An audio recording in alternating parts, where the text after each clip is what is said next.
Quem está participando da campanha Viver Jesus? Você está mais parecido com Jesus aí? Será? Espero que esteja melhorando. A gente está nesses 40 dias procurando olhar para a vida de Jesus, tá? Implementar na nossa vida culturas do reino, tá? O estilo de viver do reino de Deus. E tem sido um privilégio a gente estudar a vida de Jesus. Para mim é sempre fascinante olhar para Ele. E hoje eu queria continuar fazendo isso. Nós vamos estudar nessa semana a cultura da fé. E eu queria te convidar a abrir Mateus capítulo 17. Nós vamos ler do versículo 14 a 22. E hoje eu quero falar um pouquinho sobre fé. Como ser uma pessoa que vive, que Jesus ensinou sobre fé. Diz assim a palavra de Deus: quando chegaram onde estava a multidão, um homem aproximou-se de Jesus, olhou-se diante dele e disse, ajoelhou-se diante dele e disse: Senhor, tem misericórdia do meu filho. Ele tem ataques e está sofrendo muito. Muitas vezes cai no fogo ou na água. Eu trouxe aos teus discípulos, mas eles não puderam curá-lo. Respondeu Jesus: ó geração incrédula e perversa, até quando estarei com vocês? Até quando terei que suportá-los? Tragam-me um menino. Jesus repreendeu o demônio, este saiu do menino, e desde aquele momento ele ficou curado. Então, os discípulos aproximaram-se de Jesus em particular e perguntaram: por que não conseguimos expulsá-lo? Ele respondeu: porque a fé que vocês têm é pequena. Eu lhes asseguro que se vocês tiverem fé do tamanho de um grão de mostarda, poderão dizer a este monte: vá daqui para lá, e ele irá. Nada lhes será impossível. Mas essa espécie só sai pela oração e pelo jejum. Reunindo-se eles na Galiléia, Jesus lhes disse: o Filho do Homem será entregue nas mãos dos homens. Estenda as suas mãos assim, sinal de rendição a Jesus.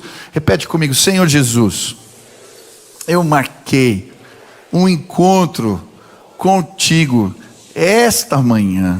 Senhor Jesus, eu abro meu coração para receber tudo aquilo que o Senhor tem para a minha vida. Fala comigo agora, em nome de Jesus, amém. Sabe, eu trouxe hoje para esse culto muitos sacos de sementes de fé, muitos.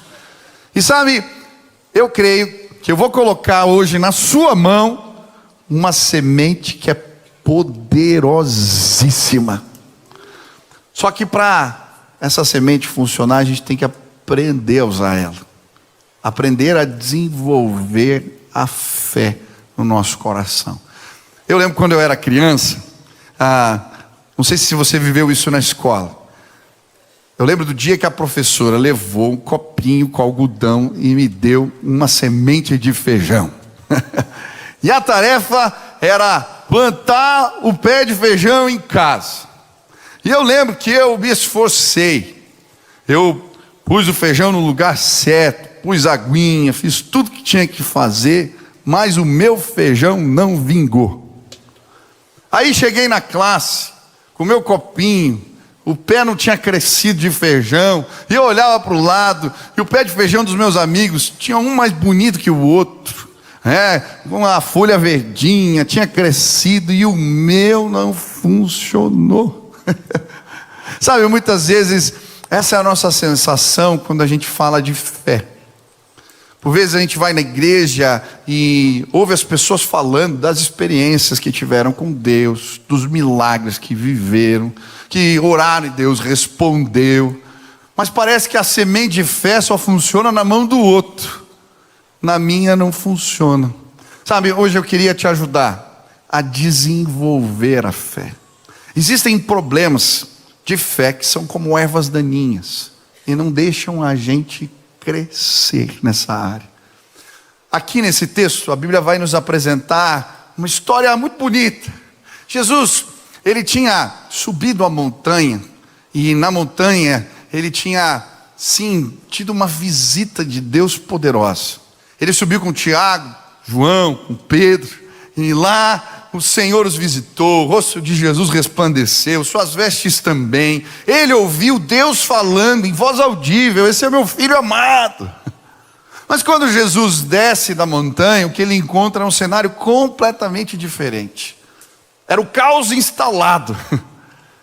Uma multidão, os escribas, Marcos 9 diz isso, estavam ali discutindo. Havia um pai chorando, um filho endemoniado, e os discípulos estarrecidos sem saber o que fazer. Sabe, por vezes acontece o mesmo com a gente. A gente vai no culto, vai no retiro, tem experiências, Deus nos visita, mas quando a gente volta para o dia a dia, para as realidades, enfrentamos batalhas. Mas sabe, o maior problema que Jesus encontrou naquele vale não foi um menino endemoniado ou castas de demônios poderosos. Ele as repreendeu com uma palavra. O maior problema que Jesus encontrou naquele vale foi uma crise de fé, um problema de fé generalizado. Na verdade, o problema de fé era o problema da multidão. O problema de fé era o problema dos escribas. O problema de fé era o problema do pai do menino, era o problema do menino, era o problema dos discípulos. Todos eles precisavam aprender a desenvolver a sua fé. Hoje, eu queria te ajudar a tirar as ervas daninhas, a resolver os problemas de fé. Eu creio, a sua semente de fé vai gerar frutos poderosos para a honra e glória do nome de Jesus. Quantos querem resolver os problemas de fé? Quantos querem desenvolver a fé? Amém? Primeiro problema de fé que a gente encontra nesse texto, está logo no começo. Jesus desce, e então, quando o pai do menino, vem falar que os discípulos não podem curá-lo, ele fala assim: ó geração incrédula e perversa. Eu acho interessante porque, diante do caos instalado, a primeira resposta de Jesus não foi uma oração, não foi um comando para o demônio, não foi uma instrução para os discípulos. A primeira resposta de Jesus, diante do que ele vê, é um lamento. Muitas vezes, ao ler o texto da palavra, a gente não consegue ouvir o tom. Mas Jesus está fazendo aqui um lamento profético, uma espécie de choro. Ó geração incrédula. Na verdade, esse lamento muito se assemelha ao lamento que Moisés faz no cântico que ele compõe, quando ele fala da incredulidade do povo de Israel, e fala que eles não podiam receber as bênçãos da terra prometida porque eram incrédulos. Que ele diz o mesmo: ó geração incrédula, perversa. Jesus está lamentando. E sabe, essa palavra incrédula, ela tem um significado muitas vezes interpretado por nós errado. Apistos, o que não confia, o que não é fiel, o que não crê. Não é necessariamente a pessoa que não acredita em Deus. Jesus está falando de incredulidade, ele está falando sim a respeito do problema de fé da multidão e dos escribas. Aqueles homens doutos da lei eram incrédulos. Os escribas, na verdade, eles eram a elite da inteligência espiritual em Israel. Eles sabiam porções da Torá de cor. E é muito interessante porque em Marcos 9 diz que eles estavam discutindo. Na verdade, Jesus está falando, ao olhar para a liderança do seu tempo espiritual, ele está lamentando: ó geração que não consegue crer. Sabe, fico pensando que por vezes Deus olha para nós e faz o mesmo lamento. Quantas vezes eu me deparei com pessoas que diziam que eram os guardiões da fé e da doutrina, mas eles não tinham espiritualidade nenhuma, vida carnal. Quantas vezes me deparei com gente que tinha muito conhecimento, mas tinha perdido a presença. Sabe, Jesus está lamentando, porque mais uma vez, a liderança do seu tempo está pedindo sinais, e ele já tinha feito tantos sinais, mas mesmo assim eles não eram capazes de crer. Quando olhamos para o povo de Israel e para o faraó, eles tinham um problema muito parecido. O faraó viu 10 pragas, e mesmo assim não creu em Deus. O povo de Israel viu pão cair do céu, água fluindo da rocha, eles passaram no meio do mar, mas não eram fiéis, não criam em Deus. Talvez você chegou aqui e está pedindo mais um sinal. Eu lembro da irmã que veio me procurar, falou: pastor, eu quero crer, mas eu preciso de só mais um sinal, um sinalzinho. E eu falei para ela, sabe, teve um grupo que pediu mesmo para Jesus, e ele disse: o único sinal que eu vou dar para vocês é o sinal de Jonas. Ele está falando da sua morte e da sua ressurreição. Isso porque a liderança espiritual no tempo de Jesus, ela estava pedindo mais um sinal. Eles já tinham visto leprosos serem curados, pessoas sendo restauradas na sua saúde, eles já tinham visto Jesus multiplicar os pães, mas eles sempre queriam mais um sinal. Eu disse para aquela irmã: olha, seus filhos foram transformados. Ela disse: sim. Deus já te deu um sinal. Você me disse que Deus te visitou em sonhos. Ela falou: é verdade, eu vi Jesus nos meus sonhos. Você me disse que Deus fez sinais financeiros, provisão maravilhosa na sua casa. Você não precisa de mais um sinal, você precisa de um passo de fé, se comprometer.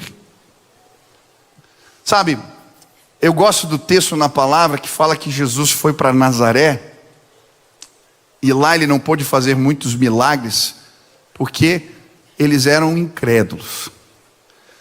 Esse texto fala comigo porque, de certa maneira, muitos de nós nos familiarizamos com a fé. Em Nazaré, Jesus tinha crescido. As pessoas conheciam o carpinteiro, filho do carpinteiro José, conheciam Maria. E por estarem tão familiarizados, tão acostumados com Jesus, de alguma maneira eles não conseguiam crer. Sabe, muitas pessoas fazem isso. Elas vêm na igreja porque já faz parte da tradição. Elas sempre acompanharam alguém, elas fizeram as orações das mesmas maneiras, elas estão acostumadas com as pessoas, e falta compromisso.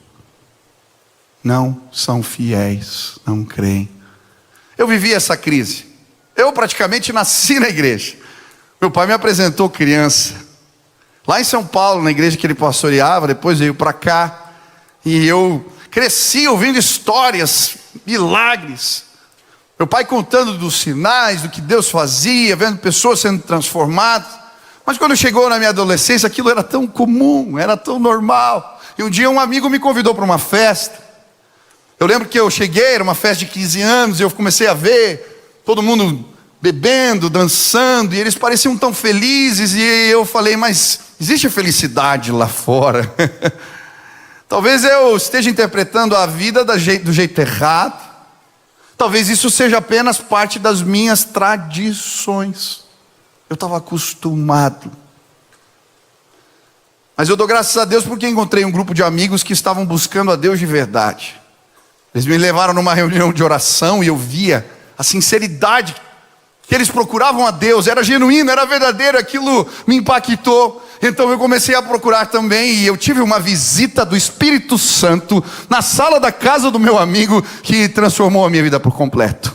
Hoje esse mesmo Espírito vai visitar pessoas nesse lugar. Pessoas que têm uma tradição, pessoas que estão acostumadas com a fé, pessoas que têm muito conhecimento da palavra de Deus, mas não são comprometidas, perderam a espiritualidade, perderam a fé. Hoje Jesus está lamentando por mim e por você. Ele está dizendo: ó geração incrédula, eu tenho mais para fazer, eu tenho mais para realizar, eu tenho mais para revelar, eu tenho mais para derramar. Ei, Pai, em nome de Jesus, que o teu povo escute o teu lamento aqui neste lugar. Eu não quero ser um líder incrédulo, eu não quero ser alguém acostumado com sinais, eu não quero ser alguém habituado e que perde a fidelidade no caminho, não. Pai, em nome de Jesus, Eu quero ouvir o teu lamento a cada dia. Eu quero dizer: Senhor, eu quero mais, eu quero mais, eu quero mais do Senhor. Revela a tua glória hoje aqui. Talvez esse seja o meu e o seu problema, mas Jesus tem poder para tirar as ervas daninhas. E eu creio, nessa igreja vão acontecer sinais, maravilhas, prodígios e milagres, porque Deus vai resolver o problema de fé do nosso coração. Deus está procurando, não os guardiões da letra, da doutrina, Ele está procurando homens sedentos pela sua presença, que querem viver mais de Deus. Eu creio na palavra revelada, ela é importante. Eles também criam, mas não foram capazes de reconhecer Jesus, porque Ele ia além das suas interpretações. Jesus vai passar e Ele vai fazer uma revolução na nossa história e no nosso meio. E eu quero acompanhá-lo para onde Ele quiser me levar. Eu estou aberto para as coisas novas de Deus. Eu quero viver o novo, as maravilhas, o que Ele tem para mim. Quantos querem romper com a sua tradição e seguir Jesus se preciso for? Quantos querem o novo de Deus? Levante as suas mãos e fale: Deus, me ajuda. Eu não quero apenas uma tradição. Eu não quero estar familiarizado. Eu quero tudo que o Senhor tem para mim. Eu quero. Amém? Segunda lição. Segundo problema de fé que Jesus vai tratar naquele vale, é a fé distorcida. Jesus fala: ó geração incrédula e perversa. E eu acho interessante essa palavra, perversa.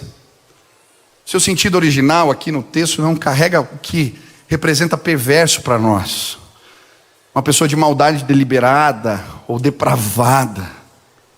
A ideia aqui é algo que deveria ser reto e foi torcido. Algo que deveria ser inteiro e foi deformado. Pense numa barra de ferro, resistente, forte, mas ela, de alguma maneira, foi torcida. Houveram impactos que de alguma forma deformaram. É exatamente sobre isso que Jesus está falando aqui. Por vezes, as situações difíceis da nossa vida, os problemas, os machucados, os traumas, eles deformam, distorcem, desconfiguram a nossa fé. Por causa desses impactos, começamos a crer de forma equivocada, errada. Quantas vezes atendo pessoas assim na minha sala? Eu lembro da jovem ano passado que chegou na minha sala muito angustiada. Ela se sentia perturbada. Ela era visitada por vultos à noite. Ela era oprimida por demônios. Ela se cortava, tinha desejo de morte. E ela começou a contar tudo aquilo para mim. E à medida que eu fui fazendo perguntas, eu identifiquei que ela tinha sido machucada de diversas formas. Haviam marcas de rejeição profundas na sua vida. E eu comecei a explicar para ela que muitas vezes os nossos machucados, eles geram em nós crenças erradas a respeito de nós mesmos e a respeito de Deus. E eu comecei a explicar para ela que por causa disso, muitas vezes nós guardamos lixo na nossa alma. Os demônios nada mais são do que moscas, ratos. Sabe quando você deixa lixo acumulado e muitos dias, daqui a pouco aparecem larvas, moscas, ratos. Quando não tiramos o lixo de dentro do nosso coração, então aparecem os vultos, os demônios. Nos tornamos perturbados, porque a nossa fé foi distorcida e agora o inimigo se aproveita disso. Eu falei tudo aquilo para aquela moça, e naquele dia ela entendeu. Ela deu um passo de fé, resolveu acreditar em Jesus e no que a palavra de Deus dizia a seu respeito. Nós oramos, ela começou um discipulado como uma irmã da igreja, e eu lembro, antes de se batizar, ela mandou entregar uma carta para mim. Eu recebi aquela cartinha e li, fiquei emocionado. Ela dizia: pastor, agora eu consigo crer. Eu tirei o lixo da minha alma e as moscas e os ratos foram embora. Jesus me libertou. Eu vi aquela moça se batizar e eu celebrei. A Bíblia diz: conhecereis a verdade e a verdade vos libertará. Talvez os machucados da vida, talvez as situações difíceis deformaram a sua fé. Você tem crenças erradas, crenças distorcidas, e o inimigo tem te perturbado. Jesus, quando vê essa situação, ele se depara com um menino no vale, e aquele menino estava sim possuído, atormentado. E ele não está gritando bravo, ele está chorando, ele está lamentando: oh, geração perversa. As palavras de Jesus são um choro. Da mesma forma que ele fez quando chorou, quando se deparou com Jerusalém perdida. Jerusalém, Jerusalém, quem me dera poder guardá-los, cuidá-los como uma galinha faz com os seus pintinhos. Sabe, talvez a vida te machucou e você desenvolveu crenças erradas. Jesus não está aqui para te acusar, Ele está aqui para dizer: ei, eu estou chorando por você. Venha debaixo dos meus braços, porque eu posso tirar todo o tormento da sua alma. Eu não sei o que a vida gerou, eu não sei o que os machucados geraram, como a sua fé foi torcida, mas Jesus está aqui hoje e Ele tem poder para consertar o teu problema. Ele pode tirar o lixo da tua alma, colocar as crenças certas no lugar, e a partir daí o tormento vai embora. Ei, Jesus, manifesta a tua glória hoje aqui. Existem pessoas me ouvindo pelo rádio, pela televisão, pela internet, que têm crenças erradas. Preste atenção, aonde você está, eu creio, há poder no nome de Jesus para te libertar. Se você pedir ajuda, Ele vai pegar o ferro torcido, vai colocar as coisas no lugar, Ele vai dar uma ordem, e a perturbação vai embora. Em nome de Jesus, tormento saia. Em nome de Jesus, aflição vai embora. Existem pessoas atormentadas por pensamentos equivocados, mentiras. O diabo é o pai do engano, e ele lança sementes de engano na nossa mente. Mas hoje, que a verdade de Deus vença na sua vida, que a palavra de Deus te liberte, que Jesus conserte a sua fé. Quem quer ser consertado por Jesus? Terceiro problema.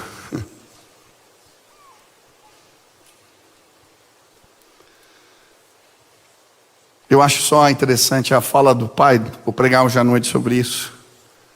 Quando vê um menino atormentado, ele chega para Jesus e diz: se podes alguma coisa.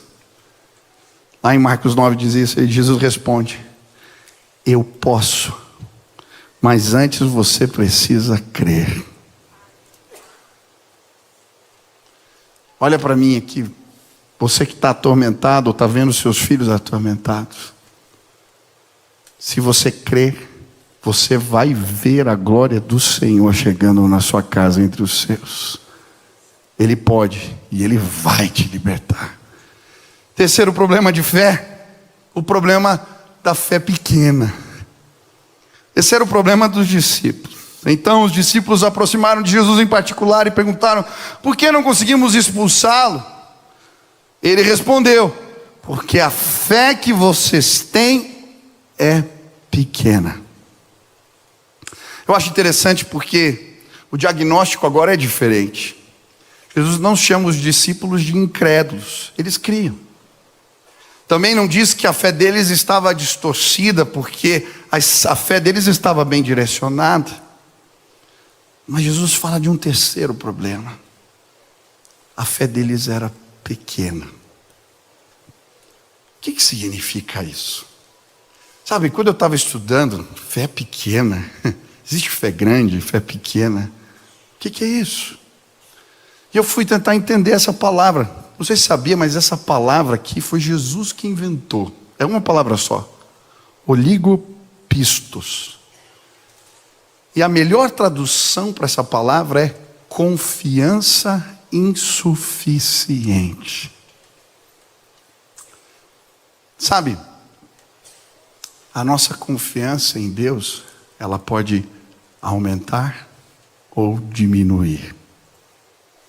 E o que a Bíblia vai mostrar é que as circunstâncias diferentes da vida vão provar a nossa confiança no Senhor. Para alguns, em algumas áreas da vida, é mais fácil confiar, em outras mais difícil.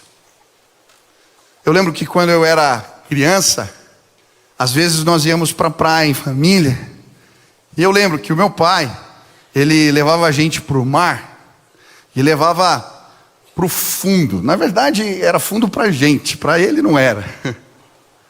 E a minha irmã, ela não tinha dificuldade de confiar no meu pai, quando a gente entrava na água. Ela se agarrava nele, e ele ia para o meio das ondas, e ela ficava tranquila, ela acreditava, confiava. Já eu, quando a gente entrava no mar, o pai podia falar: vem filho, eu estou contigo, eu vou te segurar. Eu tinha medo das ondas, eu tinha dificuldade de confiar. Agora, eu lembro também da gente chegar na casa de alguém e tinha cachorro. A Kelly tinha medo de cachorro. Meu pai podia passar a mão na cabeça do cachorrinho e falava: não morde, não faz nada. Ela não esticava a mão. Eu já não tinha problema de pôr a mão no cachorro, de brincar com ele. Isso não era problema para mim.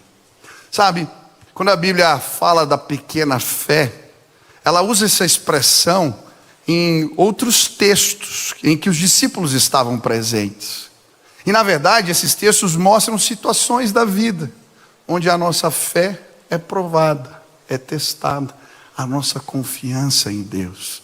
Jesus vai dizer que a fé deles é pequena quando eles estão no barquinho, vem uma tempestade, Jesus está dormindo, e aí quando eles acordam Jesus, ele diz: homens de pequena fé, vocês não acreditavam, eu estou aqui. Também ele diz o mesmo para Pedro. Quando Pedro sai do barco, ele pede para Jesus: posso andar sobre as águas? Jesus diz: vem. E ele começa a andar, e então vem uma onda, e ele olha para a onda, e aí Jesus diz: homem de pequena fé. Ele afunda, Jesus tem que salvá-lo.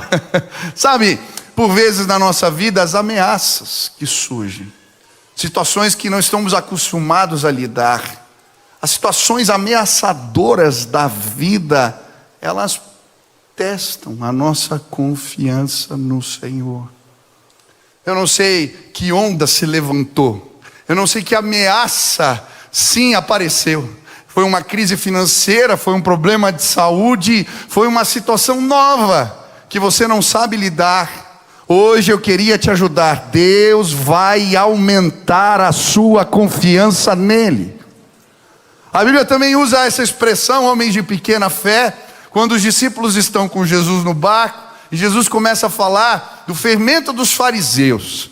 Eles entendem tudo errado que Jesus está falando, acham que Jesus está falando do lanche do final da tarde, e começam a brigar para ver quem tinha comprado pão ou não. E Jesus diz: vocês não entenderam nada.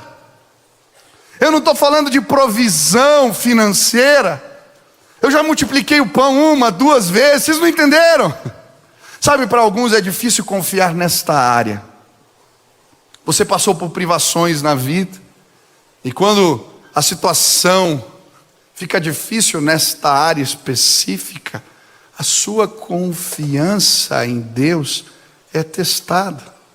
Jesus disse algo parecido para o povo que estava ali no monte, quando ele pregou o sermão da montanha, e ele falou: olha, não se preocupem quanto ao que vestir, quanto ao que comer. Ele fala dos lírios, dos passarinhos, e ele termina dizendo: homens de pequena fé. Sabe, muitas vezes é nesta área específica da vida, que envolve provisão, recursos, que a gente tem dificuldade de confiar. Hoje eu posso dizer que isso para mim não é um problema. Eu confio em Deus nesta área. Mas eu lembro que quando eu era menor era mais difícil. As experiências de confiança no Senhor vão fortalecendo a nossa fé.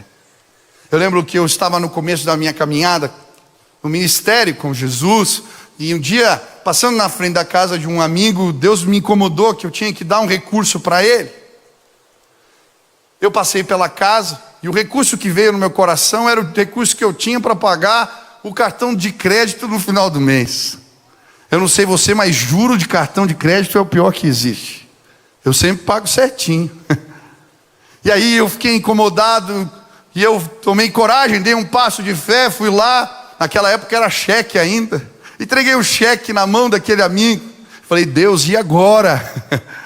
Aquela semana eu vim trabalhar. E quando eu cheguei na igreja, ainda era seminarista. Cheguei na igreja, naquele mesmo dia. Um amigo entra num elevador. Diz, Michel, você foi dar uma palavra lá para nós, um acampamento faz um tempo, e eu esqueci de te dar a oferta. Quando ele entregou o recurso, era exatamente aquilo que faltava para eu pagar, o dinheiro que eu tinha dado para aquele amigo. Sabe, hoje eu creio, e cada vez eu creio mais, porque o Senhor me deu experiências que fizeram eu aumentar a minha fé. Eu podia te contar tantas histórias de como Deus fez algo especial. Eu lembro quando eu estava me preparando para casar com a Sil, e nós começamos a fazer a poupança juntos. Um culto Deus incomodou, eu já tinha aprendido esse valor. Abençoa alguém, abençoamos. Era o fundo do recurso que nós tínhamos para casar. Era só um pouquinho, ela aceitou, mas na semana seguinte eu fui pregar no Nordeste, e Deus tinha levado o telhado de uma casa. O pastor veio pedir ajuda, pediu uma oferta. Era um projeto missionário lá no interior do Nordeste. Na hora o Espírito Santo falou comigo, eu falei, meu Deus. Eu lembro que eu dei o dinheiro e falei assim, meu Deus, como é que eu vou contar para minha noiva? Eu lembro que eu vim num avião ensaiando o discurso. Aquele fundo do casamento, uma parte ficou lá no Nordeste. Mas eu lembro quando eu cheguei, aí ela estava lavando a louça lá na casa da minha sogra, entrei na cozinha, falei, sim, deixa eu te contar, foi uma bênção, uma viagem. Ela tinha um pastor lá, do Nordeste, lá do sertão, um projeto missionário, e ela foi falando, que bênção. Eu falei, Deus me incomodou lá para ajudar aconteceu um acidente, e levaram o telhado, e eu dei, mas que dinheiro? Lá do fundo do casamento. Meu Deus, como é que a gente vai casar assim? E eu lembro que eu falei para ela, tenho certeza, não vai faltar nada. Na semana seguinte eu estava aqui atendendo, vi 2 empresários. Eles conversaram comigo e depois puseram um envelope na mesa e falaram assim, presente de casamento adiantado. Eu falei, é mesmo? Saí. Quando eu fui contar o dinheiro, tinha 10 vezes o valor do telhado que eu tinha ajudado. Hoje eu confio em Deus. Sabe, quantos querem aumentar a confiança no Senhor? Jesus, Ele diz assim, a fé de vocês é pequena, por isso vocês não conseguiram expulsar os demônios. Existem castas, batalhas espirituais que só vencemos com jejum e oração. Quem quer crescer na fé? Levante as mãos assim, Quando a gente intensifica a nossa relação com Jesus e começa a levar Ele para o meio das crises da nossa vida, quando a gente vai procurá-lo, quando as ondas vêm, quando a provisão parece que não chega, as marcas de fidelidade de Deus aumentam a nossa fé. Quando eu era criança eu tinha tanto medo de dormir, porque às vezes eu tinha sonhos ruins. Meu pai me ensinou uma oração: se Deus é por nós, repete comigo, se Deus é por nós. Quando os demônios apareciam, quando as batalhas vinham, eu aprendi a lutá-las orando. Hoje eu expulso demônios. Hoje eu ajudo pessoas a se levantarem. Porque no meio das minhas batalhas, eu clamei e eu experimentei a graça dele.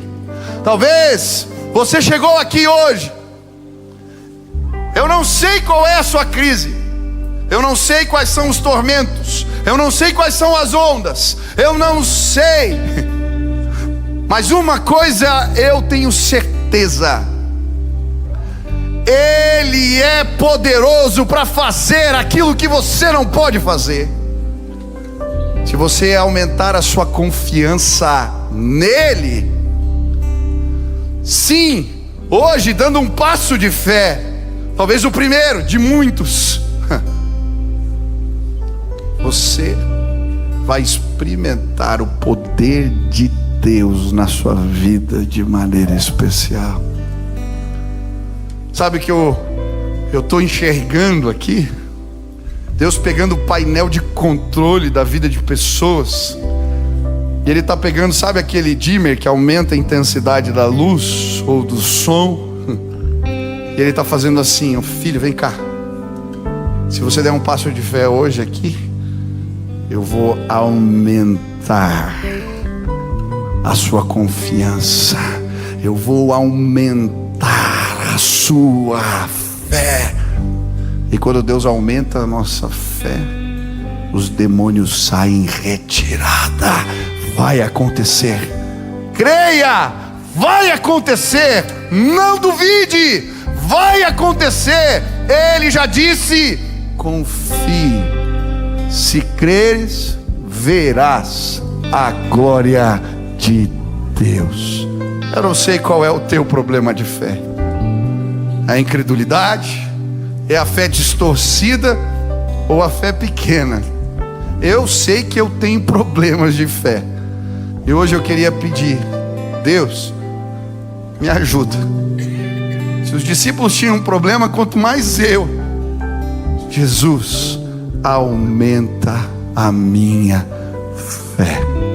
Se hoje você está querendo pedir essa ajuda para Deus, para que Ele aumente, para que Ele conserte, para que Ele arrume a sua fé, aonde você está, fique de pé no teu lugar. Eu quero orar por você agora. Eu quero pedir: Deus, aumenta, aumenta, aumenta a nossa fé. Amém? Feche seus olhos aí, põe a mão no coração, isso, põe a mão no peito aí. Feche seus olhos, feche seus olhos. Pede para Deus mostrar qual que é o teu problema de fé. Não pensa no outro. A gente está na pregação pensando na fé do outro. Pensa na sua.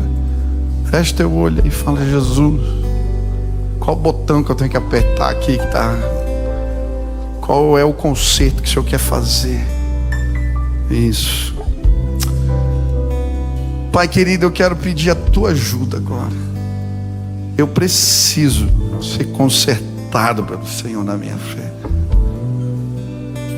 Eu não sei qual é o problema dos meus irmãos, eu sei o meu, mas eu quero pedir hoje que o Senhor nos ajude. Que o Senhor trate a nossa incredulidade, a nossa fé distorcida. Que o Senhor aumente a nossa fé.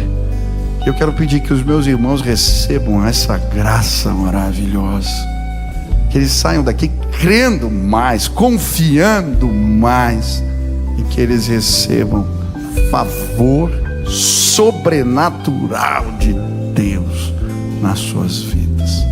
Faz assim, Pai, em nome de Jesus.